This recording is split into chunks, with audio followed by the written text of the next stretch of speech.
I want to take a moment to speak to Conservatives from across Canada. You know as well as I, being a Conservative isn't always the easy path, but it's the right one. Our principles, rooted in freedom, hard work, and personal responsibility, don't let us bend or break, chasing what's popular in the moment. They ground and anchor us to do what's right and what's true. As Conservatives, we expect our leaders to stay true to these values while acting in the best interest of all Canadians. To do so takes strong leadership. Leadership with moral clarity. Conservative convention wraps with near-unanimous support for Pierre. Well. Looks like Pierre just pulled off what we in the political commentary business like to call an absolute landslide of epic proportions. We're talking 95% approval in his leadership review, folks. 95%. That's not a vote, that's a coronation. That's the kind of number that makes dictators jealous and pollsters question reality itself. Quick favor, if this breakdown is hitting the spot, smash that subscribe button. Over Canadians. Principled leadership is a rare commodity. Pierre embodies it, and he has my full, unwavering support to continue leading the Conservative Party of Canada. I ask you to join me, and let's finish what we started.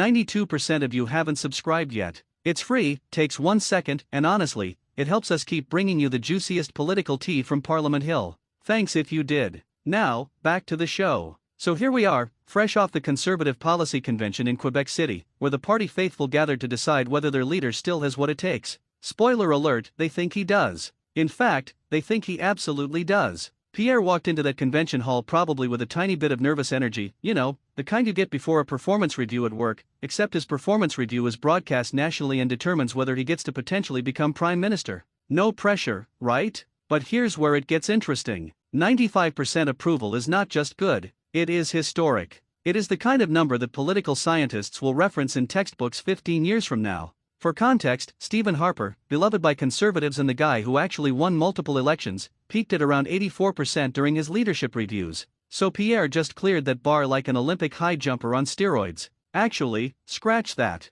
Olympic high jumpers are tested for steroids. Pierre's just naturally this popular with his base, apparently. Now, let's talk about what this actually means. Because when you get 95% of any group to agree on anything, especially in politics, you have achieved something remarkable. Try getting 95% of Canadians to agree on whether pineapple belongs on pizza. You cannot. It is impossible. We are a divided nation on the important issues. But Pierre? He has united his party in a way that frankly should terrify the Liberals right now. The convention itself was fascinating to watch. You had thousands of Conservative delegates descending on Quebec City, ready to hash out policy, debate the future, maybe have a few heated arguments over tax policy and healthcare reform. Classic Conservative convention stuff. But the vibe this year was different. There was no infighting, no public disputes, no dramatic floor votes that split the party down the middle. Instead, what we got was something that looked suspiciously like unity. And in Canadian politics, unity is rarer than a Tim Hortons with no lineup at 8 a.m. on a Monday morning. So what did the delegates actually do besides overwhelmingly endorse their leader?